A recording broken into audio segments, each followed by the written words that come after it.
Mengapa Bapak Ibu Saudara-saudara sekalian kita mengharapkan cinta dari Allah Subhanahu wa Ta'ala? Bisa kita baca di akhir surah Al-Fajr. Ketika orang-orang yang beriman yang cinta pada Allah dan dicintai oleh Allah kembali kepada Allah Subhanahu wa Ta'ala, dikatakan kepadanya, ya ayyatuhan nafsul mutmainnah, wahai jiwa yang tenang, irji'i ila rabbiki, kembalilah engkau kepada Tuhanmu, radiyatan mardiyah, dalam keadaan ridha kepada Allah, cinta kepada Allah, mardiyah, dan diridai serta dicintai oleh Allah Subhanahu wa Ta'ala. Fadkhuli fi ibadi, masuklah engkau ke dalam golongan hamba-hambaku, wadkhuli jannati, dan masuklah engkau ke dalam syurgaku. Allahu Akbar. Jadi ini buah tertinggi yang didapatkan oleh orang yang cinta kepada Allah dan dicintai oleh Allah.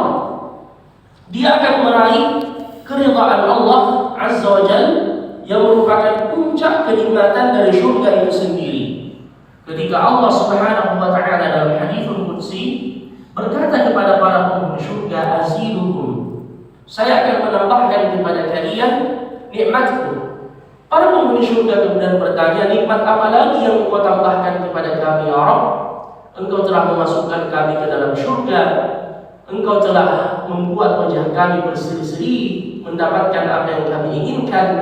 Allah kemudian berkata, uhillu lakum ridai wa la askhata 'alaikum abada. Saya telah menghalalkan untuk kalian keridhaanku dan saya tidak akan murka kepada kalian setelah ini untuk selama-lamanya. Jadi inilah buah dari cinta Allah Subhanahu wa Ta'ala kepada hambanya. Dalam hadis yang lain, haditsul qudsi, Nabi menyebutkan bahwasanya ketika Allah cinta kepada seorang hamba, nada Jibril, Allah memanggil malaikat Jibril, pemimpin para malaikat, dan Allah menyatakan cinta itu kepada Jibril, inni uhibbu fulanan fa ahibbahu. Wahai Jibril, sesungguhnya aku cinta pada fulan, disebut namanya, cintailah dia. Jibril kemudian cinta kepada hamba tersebut, kemudian diumumkan kecintaan Allah pada seluruh penduduk langit, sehingga mereka semua cinta kepada hamba tersebut, dan ditanamkan kecintaan itu di hati-hati makhluk di dunia ini. Jadi boleh jadi ada orang yang mungkin di dunia tidak terkenal, namun namanya masyhur di langit, dicintai oleh Allah Subhanahu wa Ta'ala dan seluruh penduduk langit. Bahkan diumumkan, dan sebagaimana dalam haditsul qudsi atau dalam hadis Nabi bersabda, rubba ash'af aghbar ghiltu jirain madfu'in bil abwab law aqsama 'ala Allah la abarrah. Boleh jadi ada seseorang yang terlihat sederhana, bahkan kalau dia bertamu mungkin tidaklah terlalu istimewa bagi orang yang diziarahinya. Kalau dia berbicara, mungkin pembicaraannya tidak disimak dengan baik. Kalau dia tidak ada, tidak dirindukan. Namun subhanallah, lau aqsama 'ala Allah la abarrah, andaikan dia bersumpah menyebut nama Allah, Allah kemudian mengabulkan sumpahnya. Siapa mereka? Mereka adalah orang-orang yang dicintai oleh Allah Subhanahu wa Ta'ala. Jadi Bapak Ibu Saudara-saudara sekalian, inilah yang kita berusaha untuk mendapatkannya. Karena kecintaan itu bukan cuma dengan lisan, tetapi pengakuan dari Allah itu sendiri. Sebagaimana dalam perkataan syair, kullu yadda'i waslan bi Laila walakinna Laila la tuqirru lahum bidzak.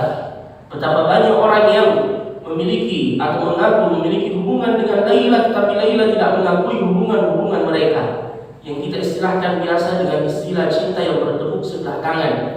Makanya disebutnya laisa sya'na an tuhib walakinna sya'na an tuhab. Tidak penting engkau mengungkapkan rasa cintamu, tetapi yang penting bagaimana cintamu itu diakui. Ta'sil ilaha wa anta taz'um hubbahu hadha la'amri fil qiyas syami'u in kana hubbuka sadiqan la ata'tahu fa innal muhibba liman yuhibbu muti'u.